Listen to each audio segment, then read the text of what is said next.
Stream URL. All right.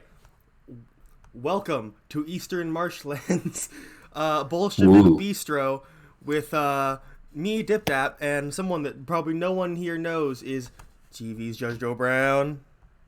TV's Judge Joe Brown. And we're here to talk about indigenous politics, which I know fuck all about. So you need to walk me through this. That's great. Because I mean, most of history has been, walking everybody through indigeneity in the first place, of course. Mm-hmm.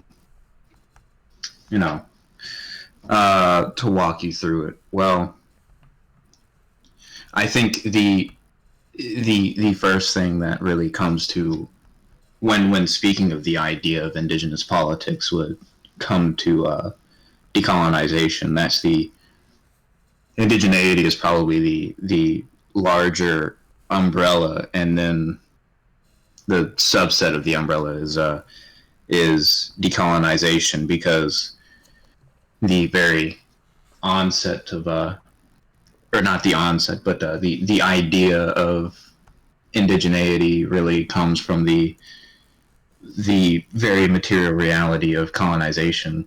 Mm-hmm. Um, I think, or not I think, because it's not really a me thing here. It's just me speaking on these things. The speak on indigenous politics, I suppose, to put a disclaimer here.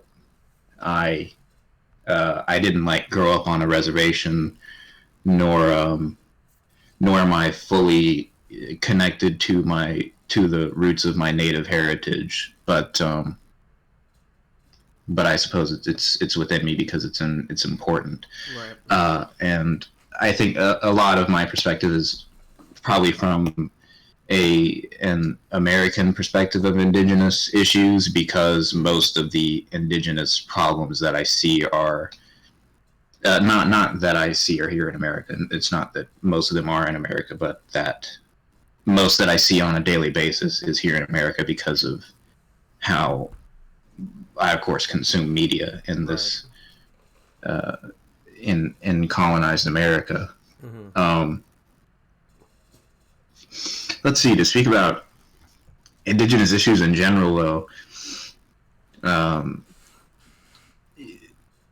the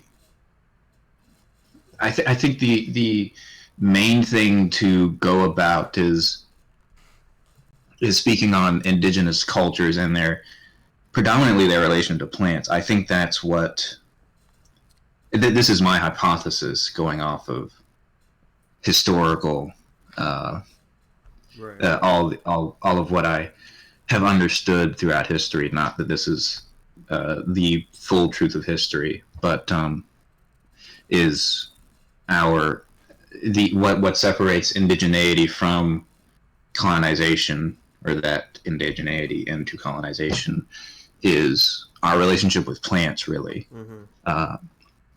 Because indigenous cultures have a huge importance towards plant life, and the rest of the animal kingdom too, but particularly the synthesis of our conscious lives with plant conscious lives. Right. And then I suppose that's also where the smaller subset argument within that superposition within indigenous and colonized cultures is the idea of veganism, because of the importance of plant life in indigenous cultures, that a lot of colonized peoples put forth the idea that indigenous people should be vegan, though that's a whole what's the word?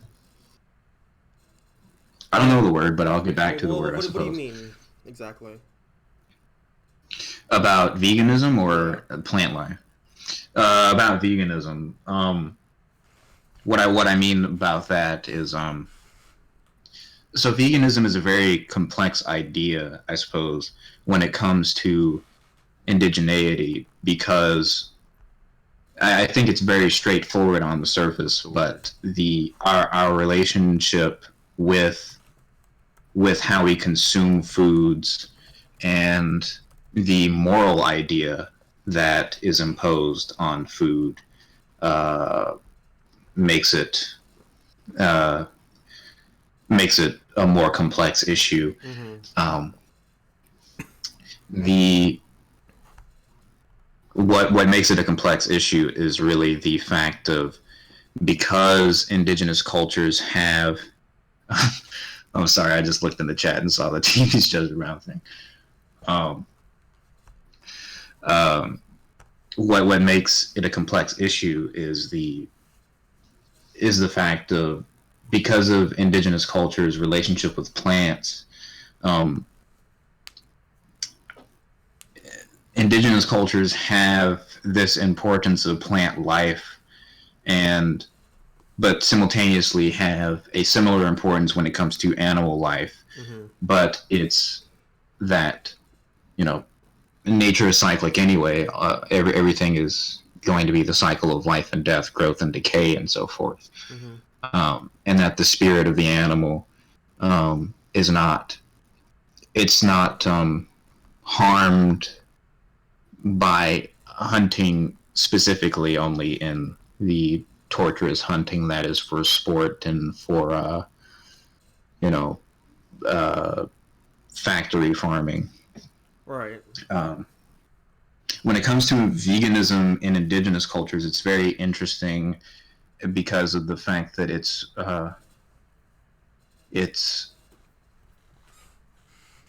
really more imposed on indigenous cultures. Mm-hmm. From my own limited experience, this is with in the past being a vegan, and most of the veganism that I encountered actually was from indigenous peoples, specifically Black women authors, Mm-hmm. and especially vegan soul food, which I've yet to have but want to, frankly. But the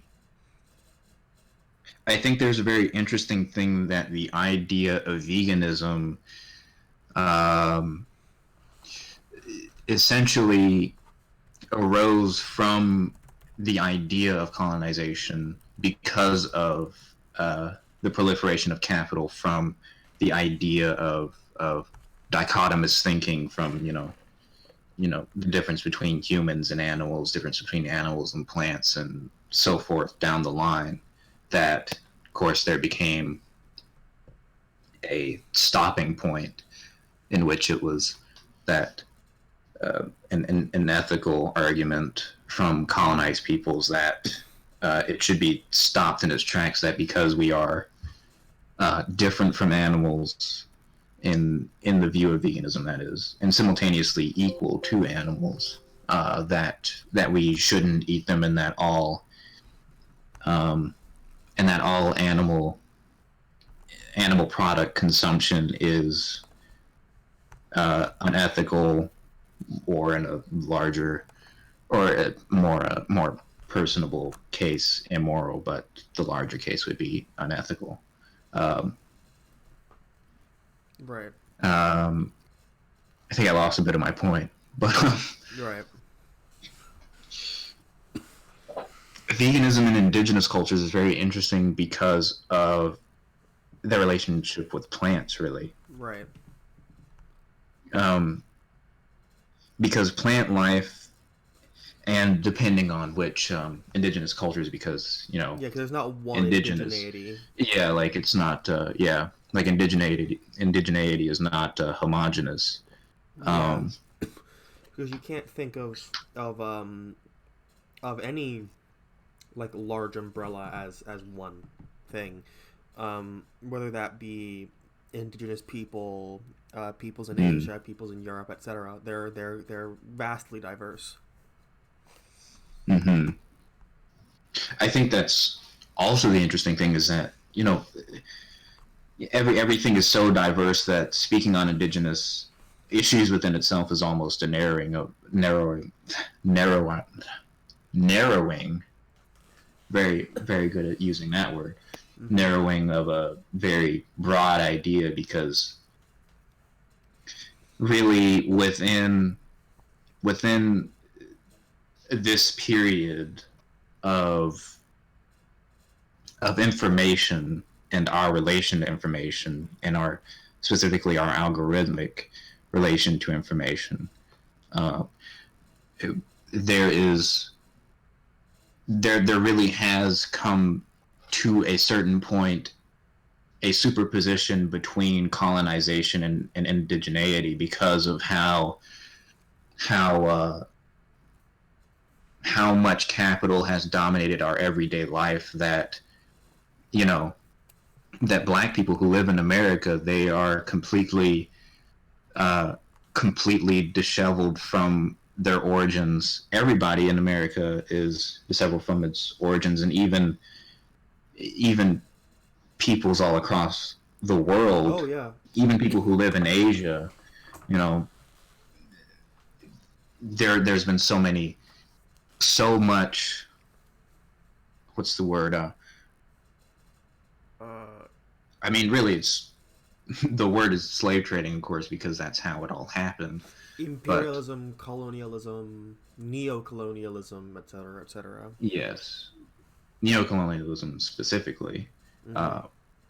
because neocolonialism has become such a conscious issue, more than something that exists in material reality, because the trauma that exists from racism and Mm-hmm. specifically microaggressions, of racial issues, really stems from more of a conscious issue, more that is a result from generational material reality, Mm-hmm. um, which is very interesting, that regard of neocolonialism, because of course, I suppose this is where the question of like what do we do come in, Right. because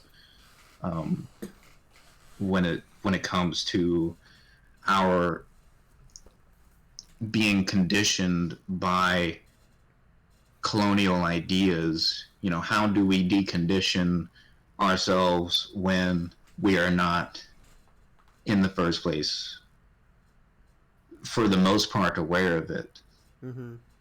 because it's so ingrained into Oh yeah, everyday life because that yeah, mm, we take it as fact, as granted, because it's mm-hmm, the world we live in. We can't really think outside of that framework without effort.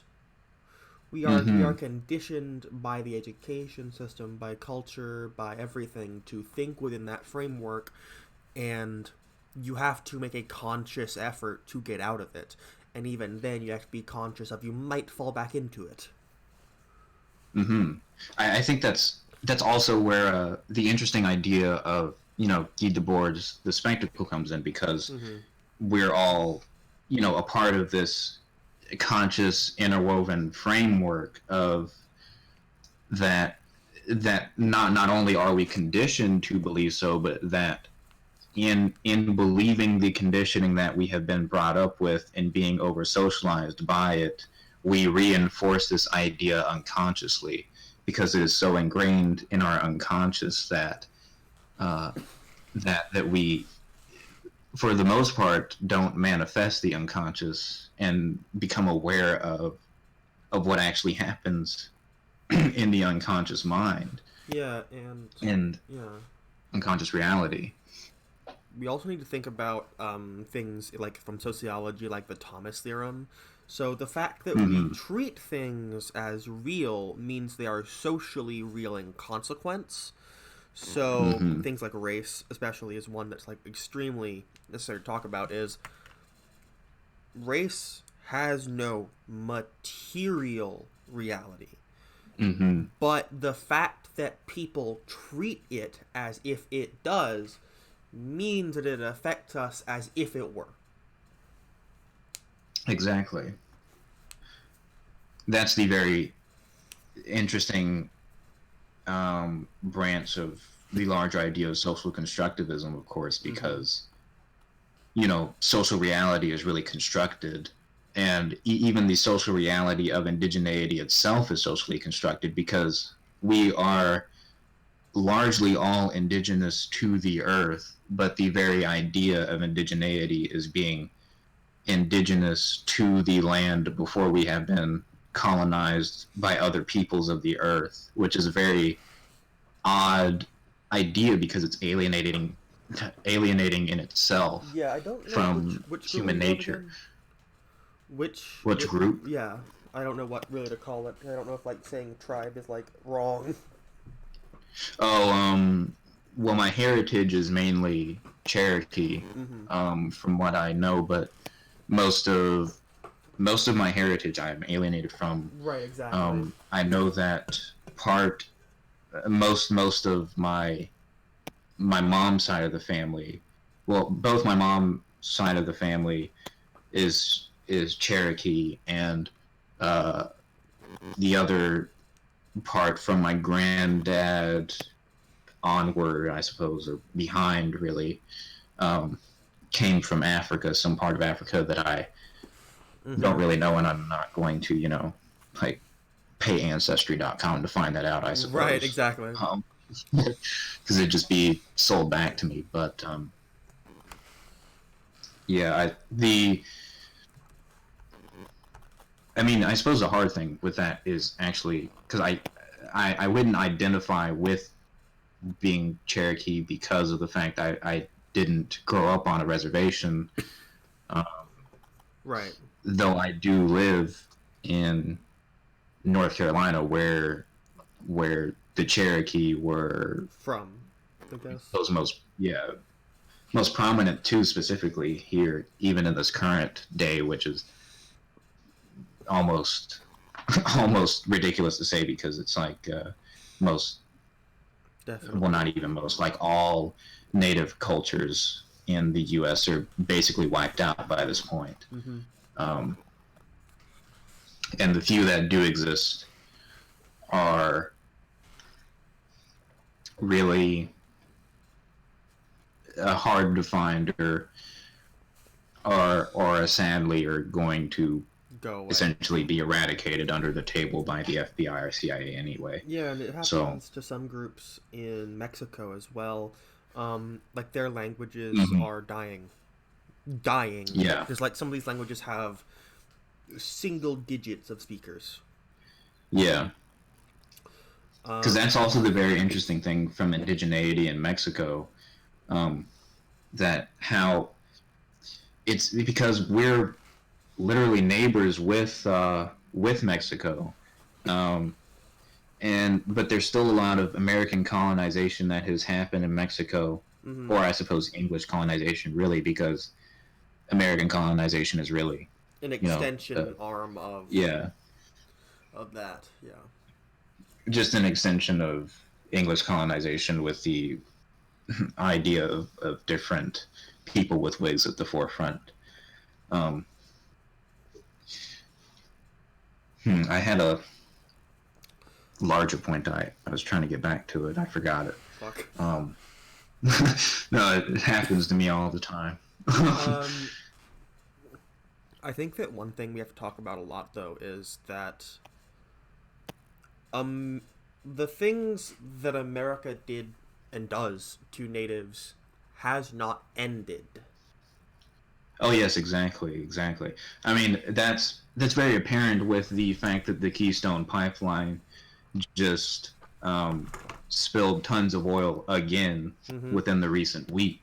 Like, and this was an issue that was protested, even rioted against years ago. When I was still in high school, this was still a thing, but it just happened again.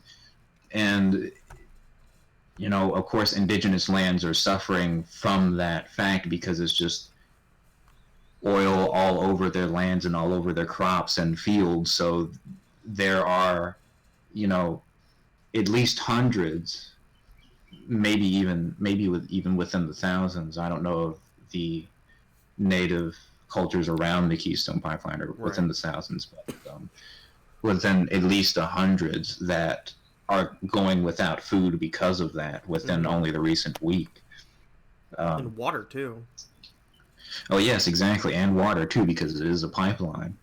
And funneling, I mean, the water was probably already not even clean in the first place because most pipelines that have because America can't keep up basic fucking resources to people who aren't middle-class white English speakers. I mean, yeah, of course, that's exactly, why Flint, Michigan became because it's not majority white, to my understanding.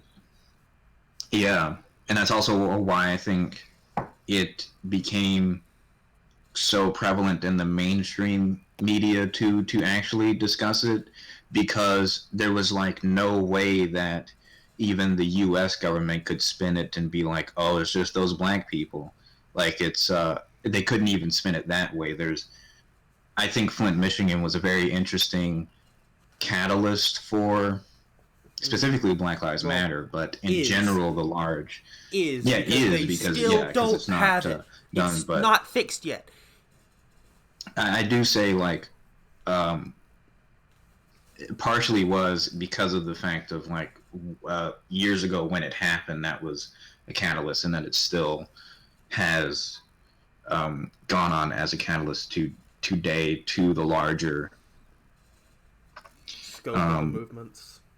Yeah, the larger scope of the movements that Black Lives Matter and other affinity groups are a part of to actually help Flint, Michigan, because actually there was no because. But isn't it? So some other things about some Native issues is Native women are like almost 3 times more likely to be sexually assaulted or raped. Mm-hmm.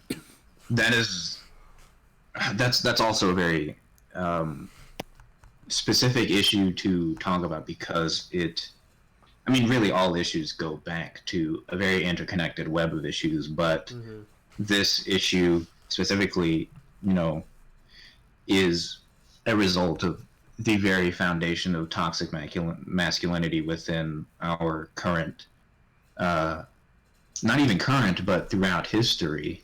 I mean, the very idea of colonization, manifested through the idea of a masculine ideal of conquer and subjugation of really from a phallic symbol.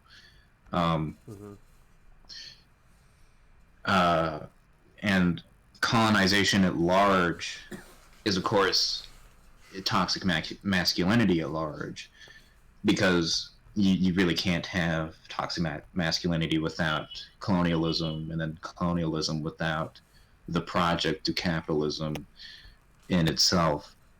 Yeah.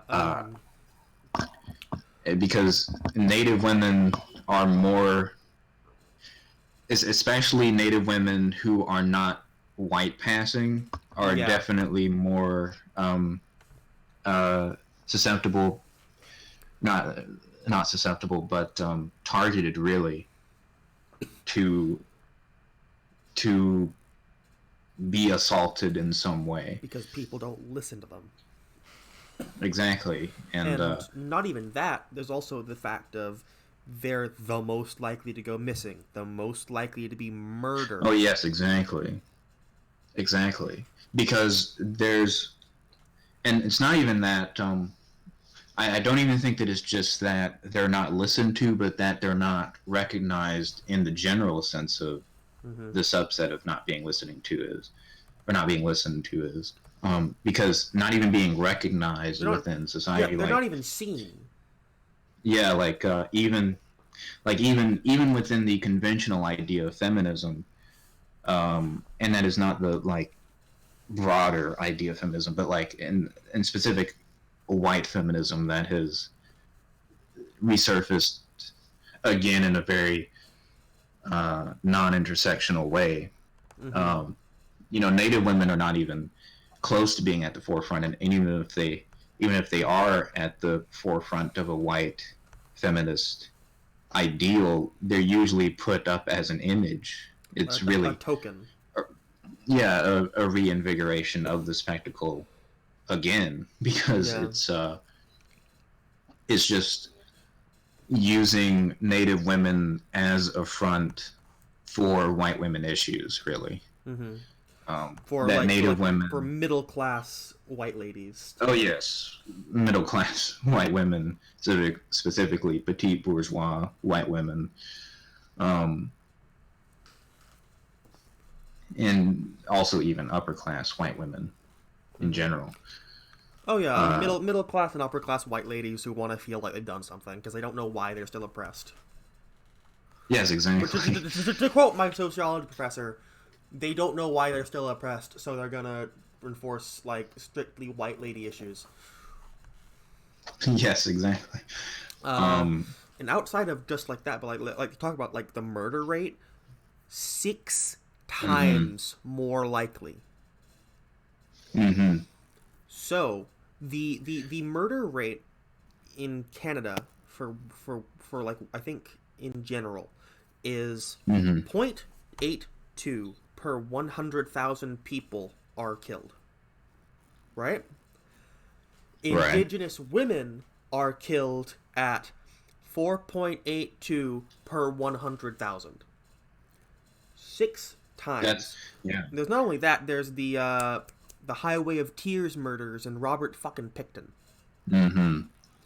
Like they're known. I mean, that's also like they're known for serial rapists, serial killers, sex trafficking, everything.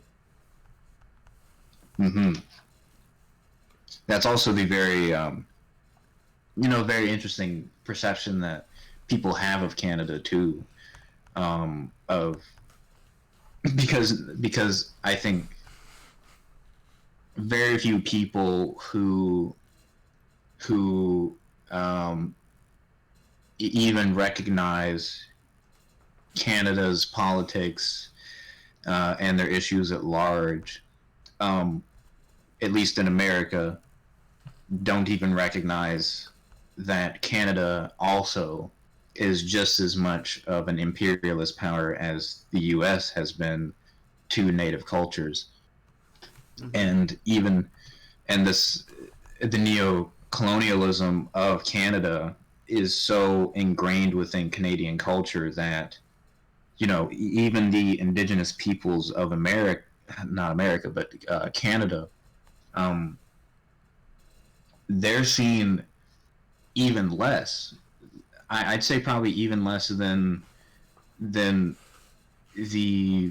native people in America, because like the native peoples in Canada are very represented, but not represented in regards of the actual representation, but rather as an image to put forth of Canada's being idea of heritage, like a liberal paradise where they definitely don't still sterilize Native women in 2019. They definitely still. Oh yes, exactly. Because they still do that. Hashtag they don't do that. Indeed. But like the Highway of Tears, the Highway of Tears murders, as I think up to like 83 now, and it's been going on for nearly 50 years. So that's more than one murder on this fucking road every single year. From somewhere in British Columbia, like Prince Rupert and Prince George. Like, Jesus Christ, like it's more than that, but also like native people are more likely to be alcoholics because of their fucking dismal situation. When my dad lived in Alaska in the 70s, he talked to me about how some native guys would just go to the bar and drink all day, and they would pay their because I think Alaska does UBI to some degree for like oil. They would just use their oil money to buy alcohol. Oh. I wasn't actually aware of that fact, but in Alaska, everyone is paid a certain amount of money based on oil profits that year. Every single citizen over 18. Oh. And I think the highest has been $2,000. Hmm. Yeah. I think I'm getting into pattern saying I think, but um, indigenous people. I had an idea and then I forgot it. Shit. It happens because I was trying to relate back to what you said before the uh, that story specifically. Well, Highway of Tears and shit. Right. Yeah. Because like, of course, this also goes back to the idea that we expressed a little like a few minutes earlier of how Native people are not seen, and the most like they are basically, well, not even basically, they are literally really invisible in colonized cultures. And the main way that of course happens is through massacres and through the genocide of Native people in the first place, and of course covering it up as if these colonized people just came in and the natives were just peacefully going to leave, just give up their lands to the colonized people or live with them in harmony, where of course living in harmony means that you can't even find native peoples in the first place. Like if you were to walk down, if you lived in New York and you walked down Times Square, it's not like everybody there would be indigenous and colonized. Like it's not a 50-50 split of like real harmonization or something. Because and you have to talk about like how certain groups have used natives, like Mormons. Mm-hmm. Oh yes, exactly. Like a large part of Native history has also just been, or not even Native history, but the history of colonization with using Native people is predominantly through using them as just an idea. I mean, this also goes back to the larger idea that colonization is founded upon, and that's really anti-blackness, because like just the idea of otherizing, to where then this inverts itself within neocolonialism from the idea of neoliberalism, of inclusion of others, but not paying attention to why the inclusion has to happen in the first place, of what was the radical root of it in the first place, of colonization. Right. Because yeah, and how what is it? In schools, Americans aren't exactly taught that manifest destiny was genocidal. We're not taught that America. Oh yes, exactly. We're not taught that America was an imperial country. Mm-hmm.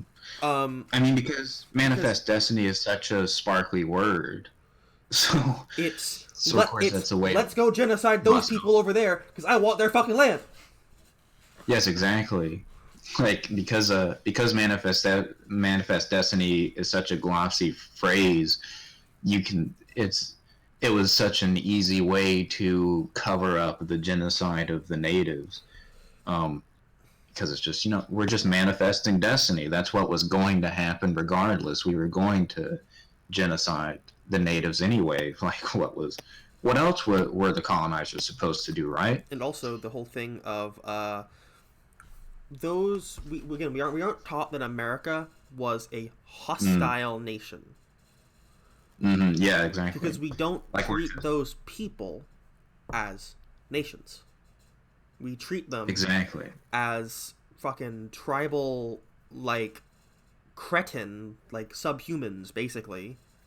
We treat them as if they're fucking like we treat them as if they're a troop of monkeys and nothing else.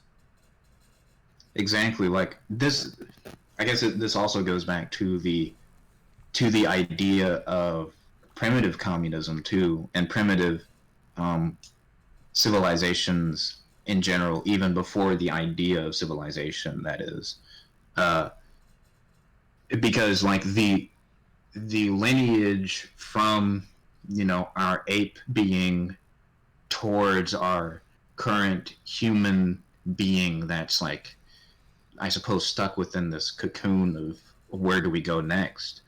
Um, up until this point, to the point of dichotomous thinking that has accelerated into capital, that has accelerated into the domination of our everyday lives. Uh, we have become alienated from even the very idea of ambiguity between ape life and human life, that we have drawn a clear line, and that in colonized cultures, the the idea of a native is supposedly more close to that of an ape or an animal in general be, because of how one, their skin color, because the colonized peoples, of course, when they colonized African lands, would call them apes and um, things that would mean apes and other words too, um, because of not only their skin color but the relation to other animals and the relation to plants that they had, because only an animal would just survive off of plant food and be hunter gatherers. Obviously, we need to factory farm, Mm-hmm. and um, I think that's the interesting thing of. I think that's also the interesting thing of the word indigeneity in general, really, because you know, indigene means to beget, and then you know, like or like indigene is to beget into, to give rise to. The in part is into, and then I don't remember the pronunciation of the word, but I think it's like genere or something. Uh, Is to beget, so yeah, beget into. it means like born or originating in a particular place, from the late Latin indigenos, which is born Mm-hmm. in a country slash native. So it's talking about just born within a place. Right. Uh, the larger, I like to think of the idea of indigeneity as a simultaneously a subversion of language too, because when we can take it to the logical, or well, not the logical, but the, I suppose, like the steps that you would get to the next place of where a word evolves into. Um, you know, the idea of indigeneity comes at the root of something. You know, like the root of living on a certain land, and then into the root of living as a certain person, into the root of living eventually as the root and integration with plant life. Um, because I think that's an interesting subversion with indigeneity, because of the fact of how connected this is to the past reality of indigenous cultures, of connection with the spirit in general, the idea of the spirit, because the idea of the spirit is to the larger ecosphere that we all inhabit here. Um, I think this also leads to what do we do? Because I remember I think I brought up that question of many minutes ago, but Mm-hmm. past the bleak reality of indigenous erasure, there's there's still so much of indigenous cultures that one exist and are still within the underbelly of society that we inhabit, that can be uprooted into the forefront again by our integration with plant life again, and the idea of the spirit that we have been so disillusioned from. This is also where the idea of shamanism comes into place, because of course shamanism is predominantly the integration with the spiritual realm, or at least the spiritual life, or the idea of the spirit in general, because in the origination of shamanism was the idea of our understanding that we are all consciously connected to each other, just as, you know, going down the line, that indigenous people are just as much connected to colonized people as colonized people are to indigenous people in this large superorganism. But of course, you know, the delineation that obviously there's a big difference between indigeneity and colonization. But since we've been talking about this for like around 40 minutes, could you give some like brief understandings of what decolonization means? Because some people seem to boogeyman it and act as if it means sending white people back to Europe. Yeah, that's definitely the biggest thing. Decolonization really exists in a dual power structure, of decolonizing the mind from the social reality that we inhibit, and the decolonization of our material reality. But it begins within class consciousness and within being conscious of the idea of colonization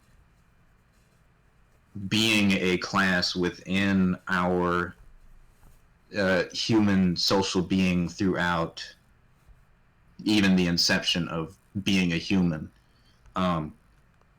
Decolonization in general really refers to the idea of one returning to the root of indigeneity and to getting rid of the very accelerated ideas which have happened through our rapid intake of information from capital, from being socialized at such a young age to forget, or even not even know about our indigenous heritage, or the indigenous erasure, which is still happening today.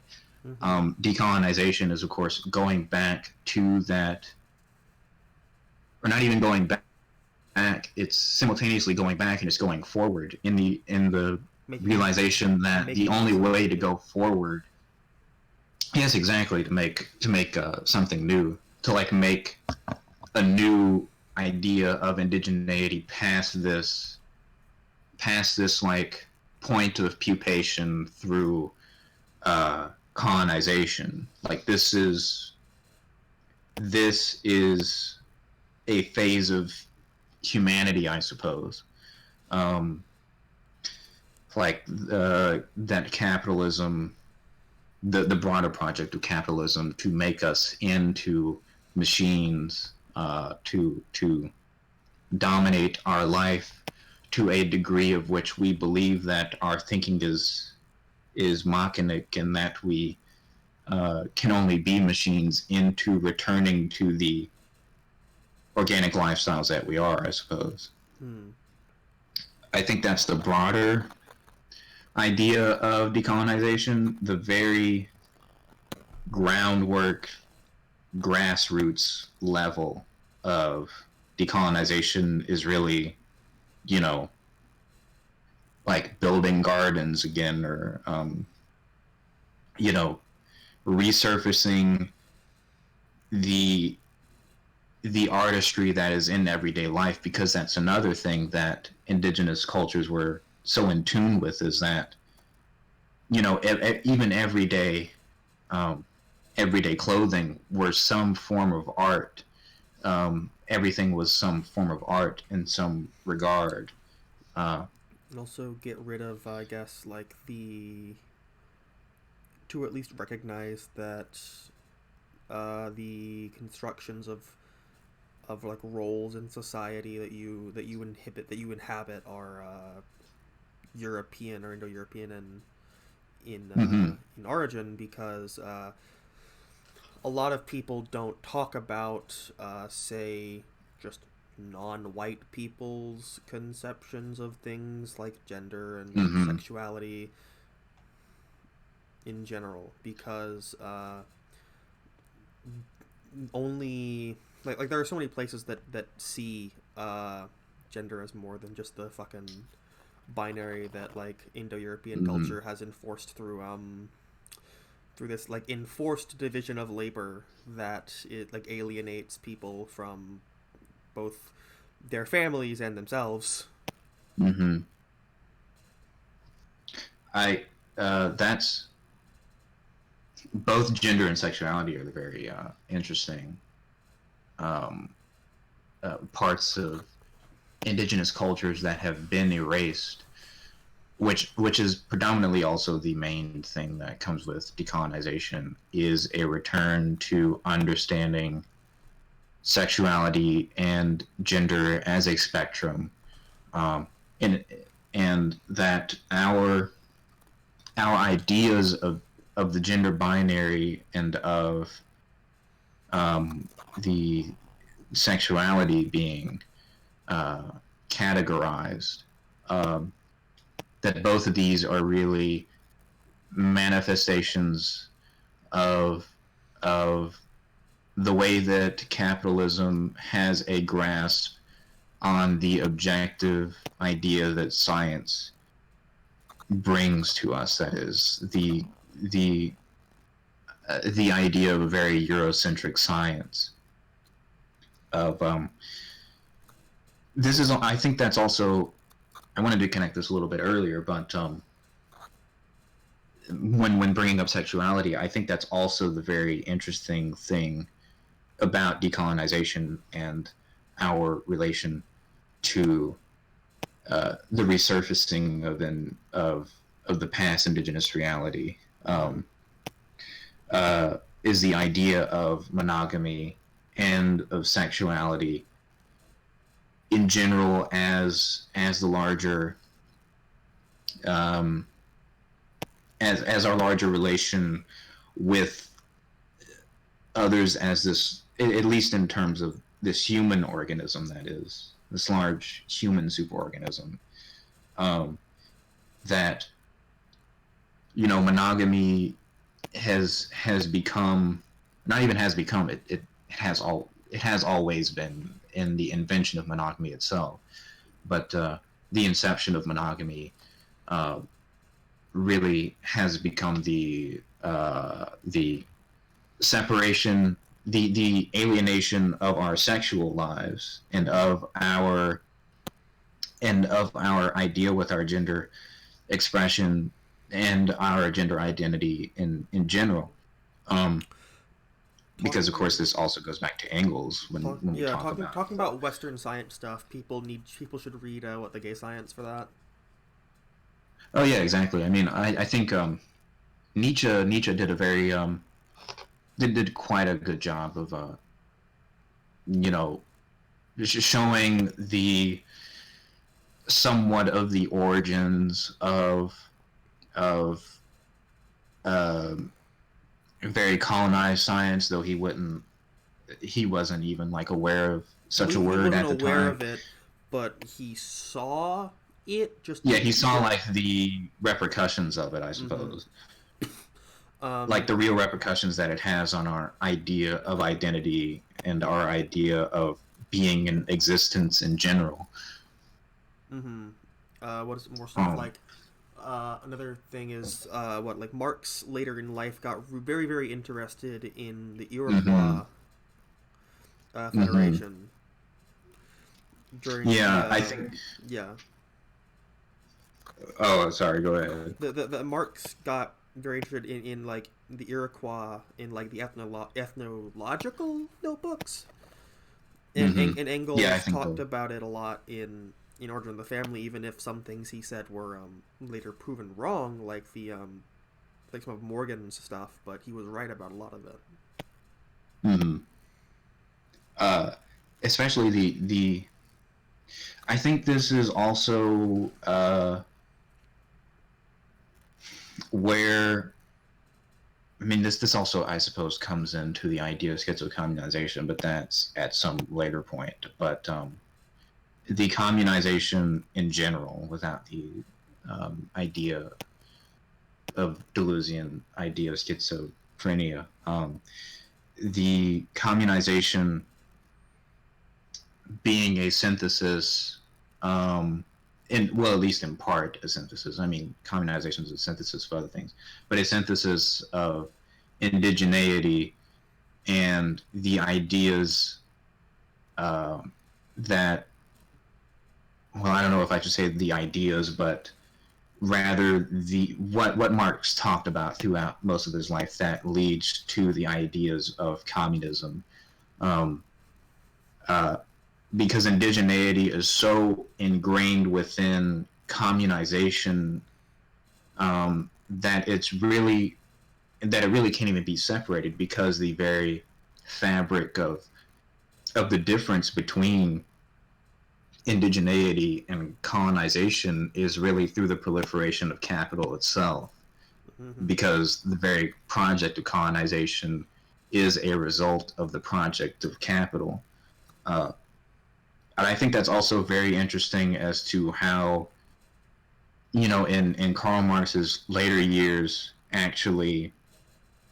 was actually very interested in indigenous cultures, um, which a part of me also wishes that he was earlier in his life, because I think, If he hadn't, or if he just if smoked less.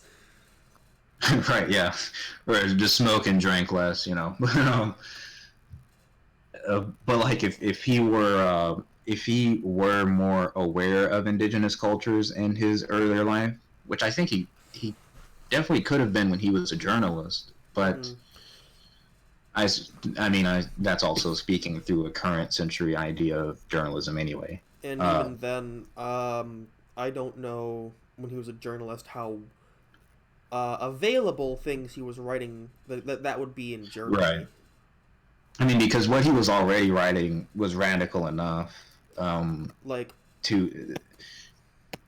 if that stuff Wait, go ahead. was even possible to get, like those resources where he Oh lived, to yeah, talk yeah. about that, because um, we don't know how much indigenous or writings on indigenous cultures existed, like Right. in his reach, I guess, in a place he could get them, and or even then, I believe he spoke so many languages, but also you think about like what was available in libraries. There was no internet to go Mm-hmm. find it in. Yeah, that is also. I mean, that is a very interesting point, actually, because of course, like, I suppose my previous statement is really definitely an idea that exists in the current century of how much information that, Was available. like, yeah, like information. I mean, we're overloaded with information. Yeah, and also how much, We encounter information so much, nothing can be under wraps anymore. that information was written with like actual good intent, I suppose, Yeah, or that was like right, intellectually studious. Because me studying China, I know that I don't trust anything before like 1950. right. Yeah, I trust fucking reasonably. nothing. Reasonable doubt. Yeah, Yeah, like you don't trust translations of Chinese works before 1900 at all. yeah, Like they're all translated by fucking like Jesuits, which means that they're looking at it through an yeah, explicitly Christian Western viewpoint. So I can't really find like uh, a source before 1900 that takes Taoism or Buddhism or Confucianism seriously. Yeah, like I guess like an apt analogy of that would be like, you know, if you were like if you were Marx in in the not in the 21st century, because really any century before the 21st century, the you know we didn't have the same access of information. Right. But you know, if you were Marx in any century before the 21st century, you know, it would be like looking up indigenous cultures through the Bible. Like you know, there's Or an encyclopedia, which gives you like a 5 yeah, sentence thing. yeah, like, oh yeah, the natives existed, and And then then they that's died. really it. Yeah, the natives existed. They shot us colonizers up, then we killed them. Well, I mean, we didn't kill them, but they just died. They left peacefully. Mm-hmm. Um, I think the very fact that Marx was interested in indigenous cultures in his later life really shows the importance of communism. I think because of the fact that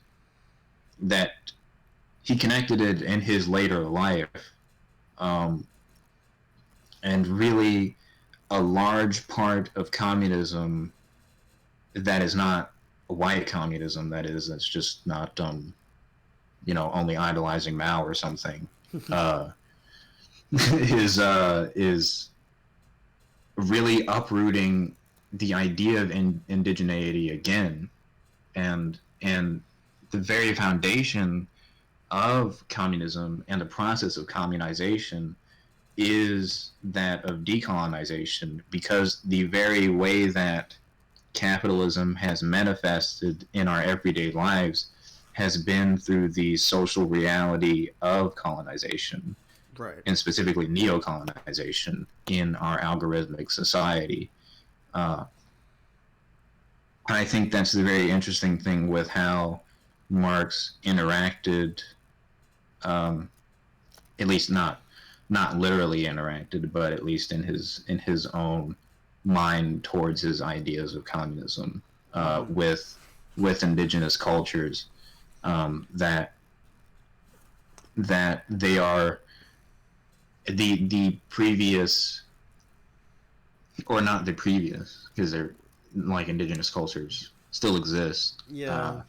somewhat statically by this point, but Or like the very and also talk about like how like I guess you would say young white people like to take things a lot.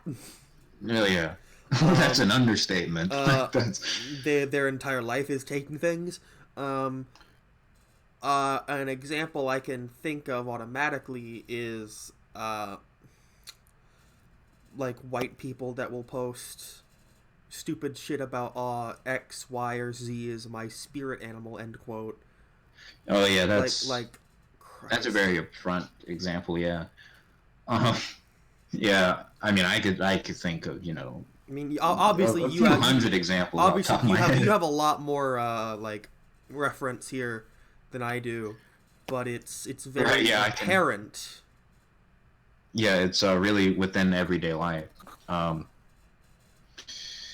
especially because, like, I mean, also with us being on Instagram too, like we Mm-hmm. can easily encounter people, specifically white people, who are on Instagram who are benefiting off of the algorithm on Instagram by a really indigenous erasure anyway. Mm-hmm. Because like a very good example of this is, well, indigenous erasure and even queer erasure in Mm-hmm. general.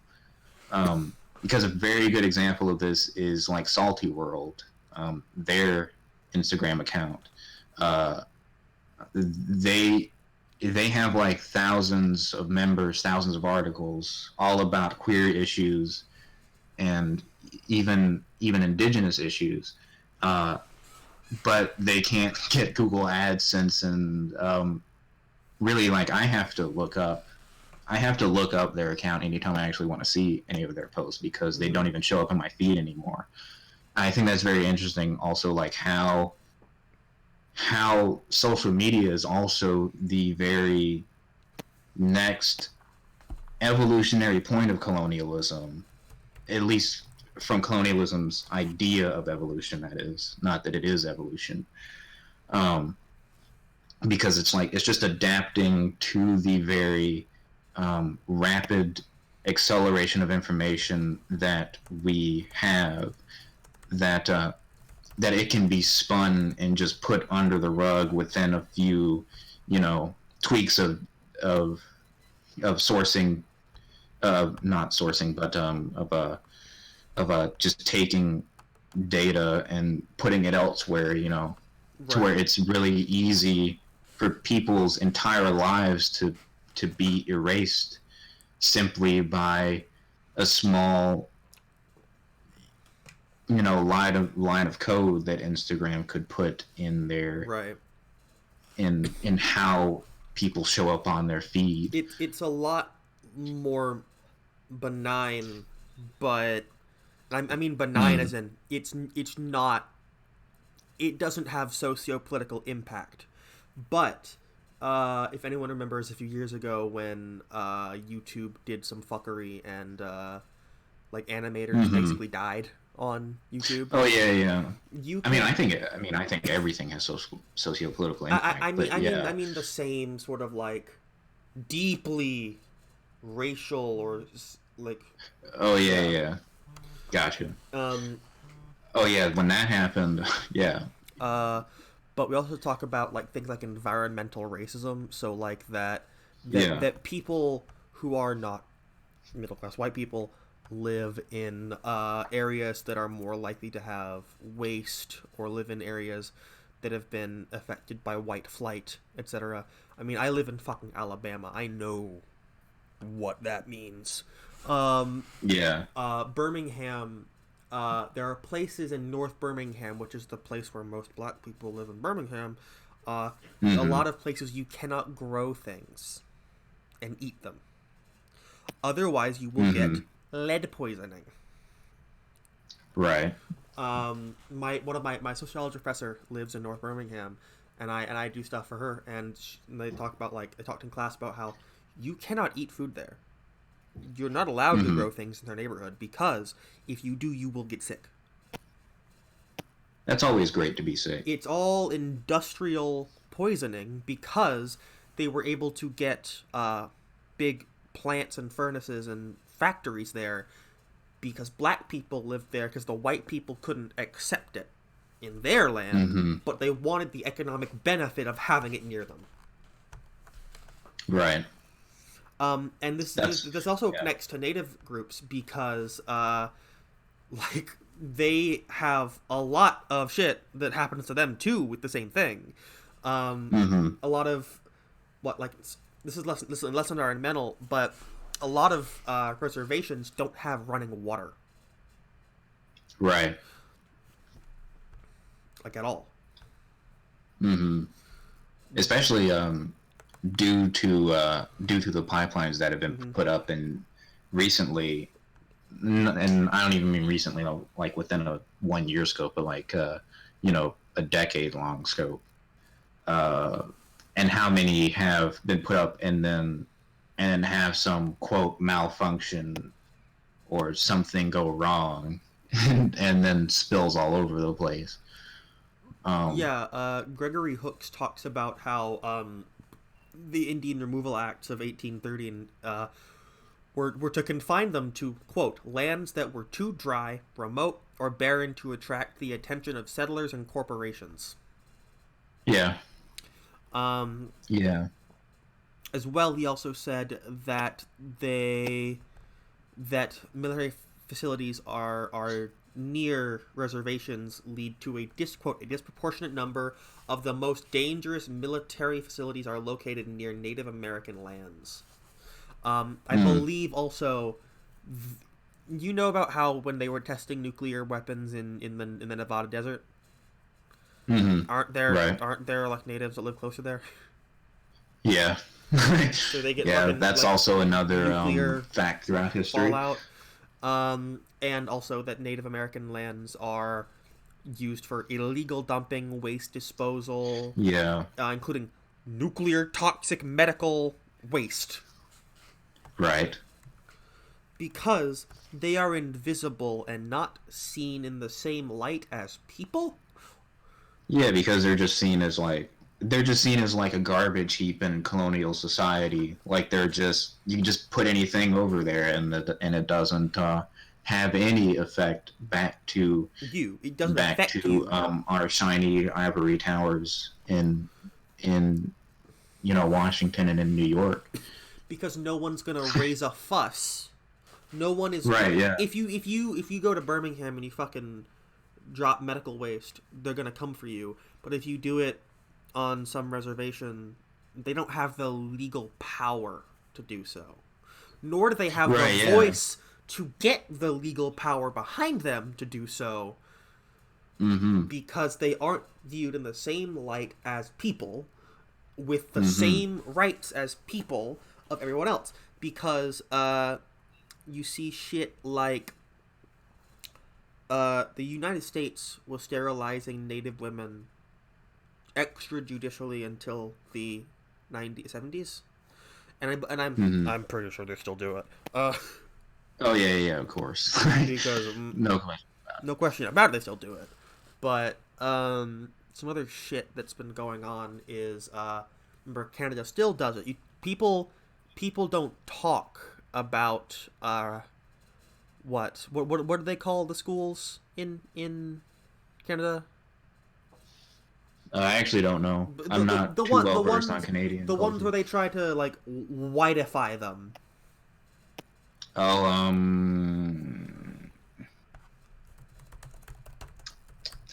yeah, I'm not sure. You might have to look it up. They are. Let's see.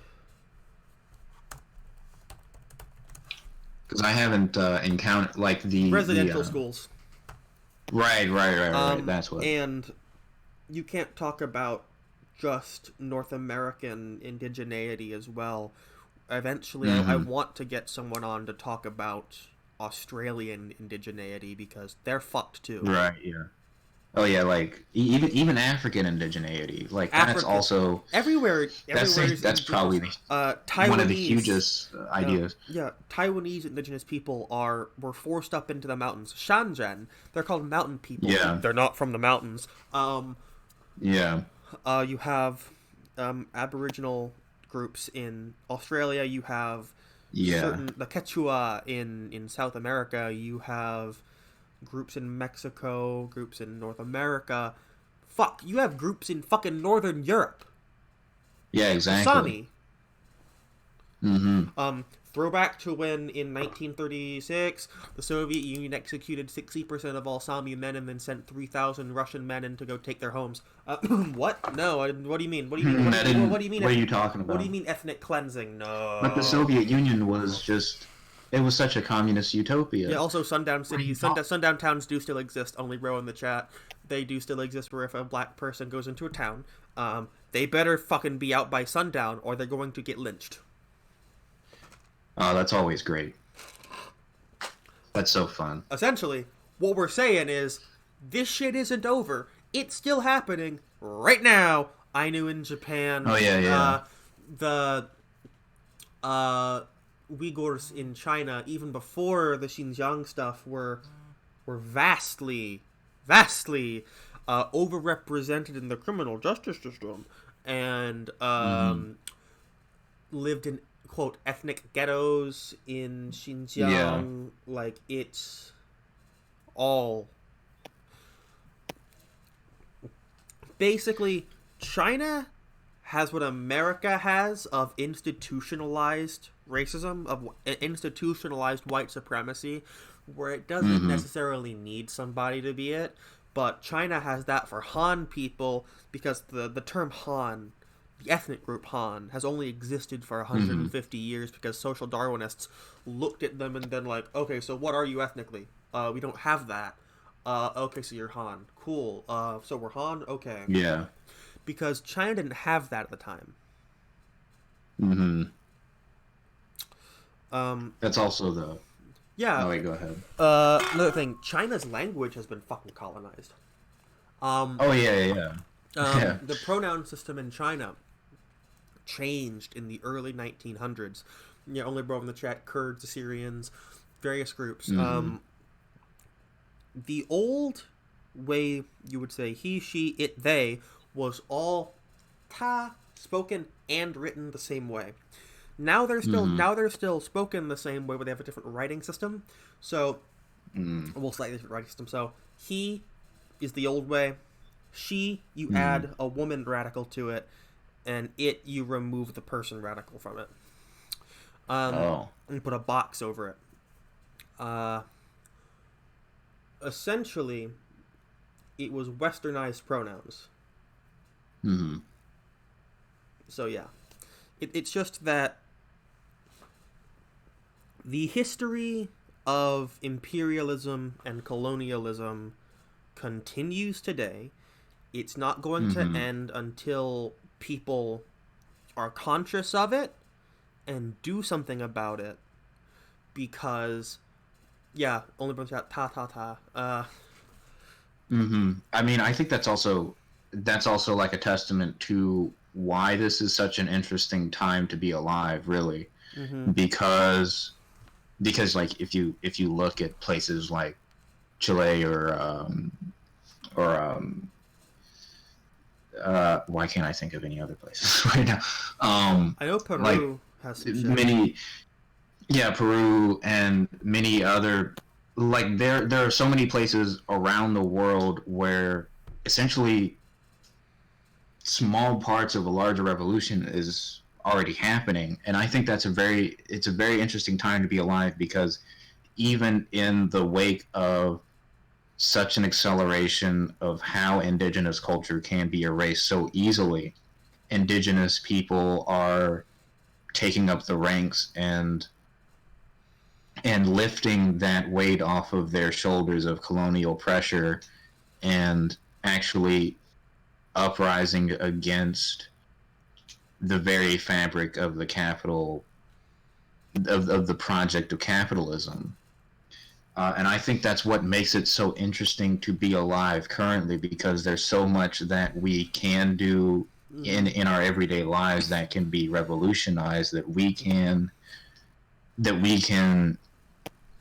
even if we don't benefit off of the system of capitalism um, like at all, even if we don't, Mm-hmm. we can still partake in the larger dual power system that is uprooting capitalism of even small things like making herbs more accessible or something or you know making alternatives to factory farming, so Permaculture and much. such. Yeah, like I think even just the smallest thing of decolonizing our own brains, through the Critical, method of yeah. synthesizing with the consciousness of plants, like in psychedelic life. I think that's such an interesting fact of this larger thing that we are a part of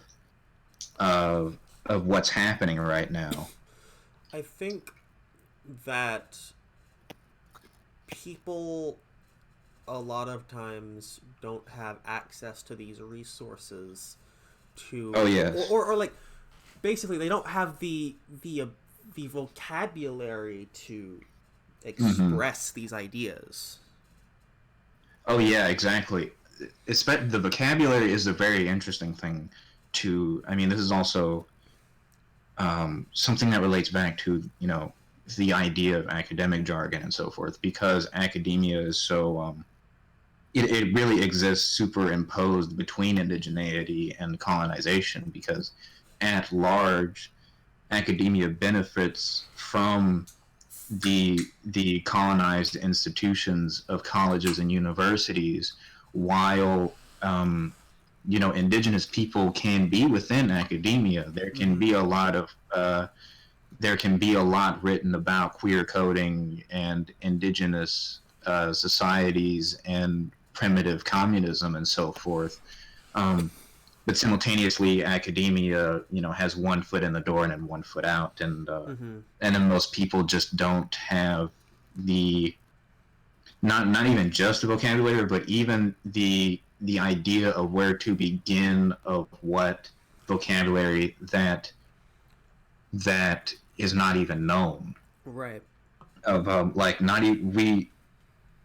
The very interesting thing about our existence at large is that we can't even comprehend what we don't know, but at the larger forefront, the very gift of being human, I suppose, is and being an organism in general is a biotic organism in general, that is to specify, is having consciousness of our own universe. And I mean, conscious is such an interwoven is the interwoven fabric of reality that it's so interwoven that we can't even comprehend what we don't even know that we can't comprehend, to such a degree that, when going down the ladder of dichotomous thinking to capital to the colonial project, like the ladder seems so far up from everybody that, we're all stuck on the last rung, and the idea of using language as a medium to actually express the inexpressible is, at least consciously, when not aware of our altered unconsciousness, is completely unfathomable. Like, we can't even fathom that we don't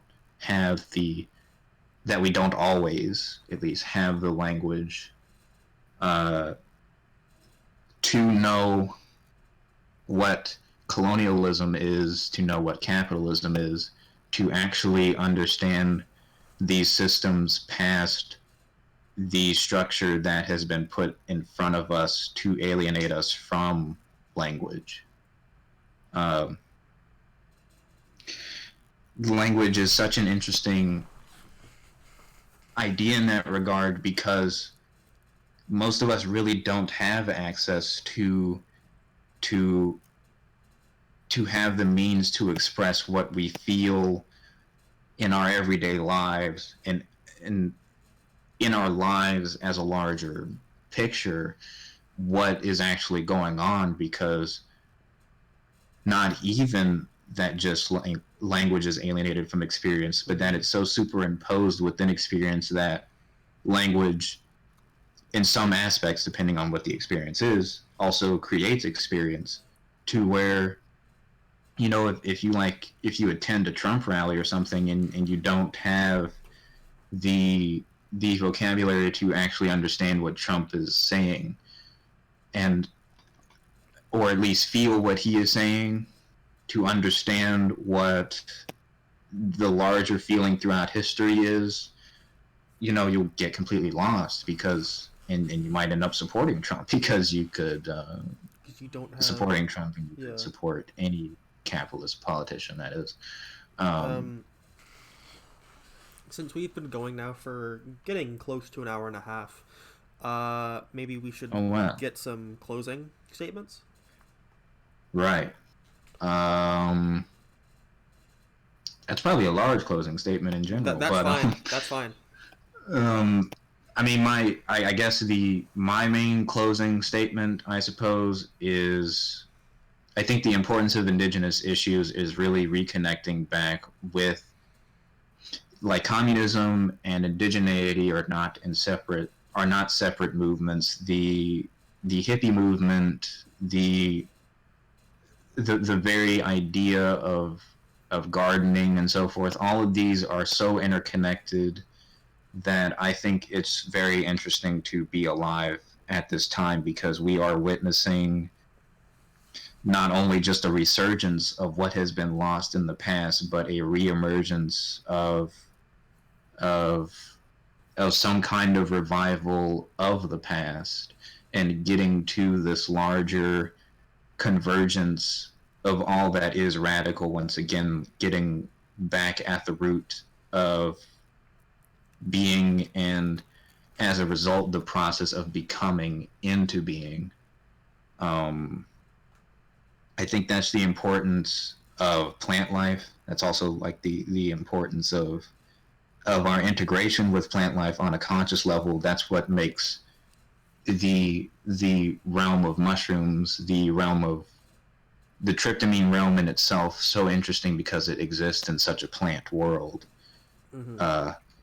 To connect us back to this larger ecosphere that mushrooms and other plants, psychoactive or not psychoactive, are so largely attuned with, that we have lost our attunement with, or not even lost, but has been forced out of us by the project of colonialism. Right. I think that was I was about to go off Tangent. on a large spiel, but I suppose that ties what I have up. All right. So, I guess this has been Eastern Marsan's Bolshevik Bistro, and Morgan's thing Mm-hmm. is on Instagram, not Twitter, because Morgan Right. does not have Twitter. Technically do, I just don't use it. Follow TV's Just Joe Brown on Instagram. TV's Just Joe Brown. This is not the TV's Just Joe Brown podcast. All right. So, hopefully we'll have another Bolshevik Bistro on some more topics eventually. But Yeah, like schizocommunization. there we go. So, see everyone in the chat later.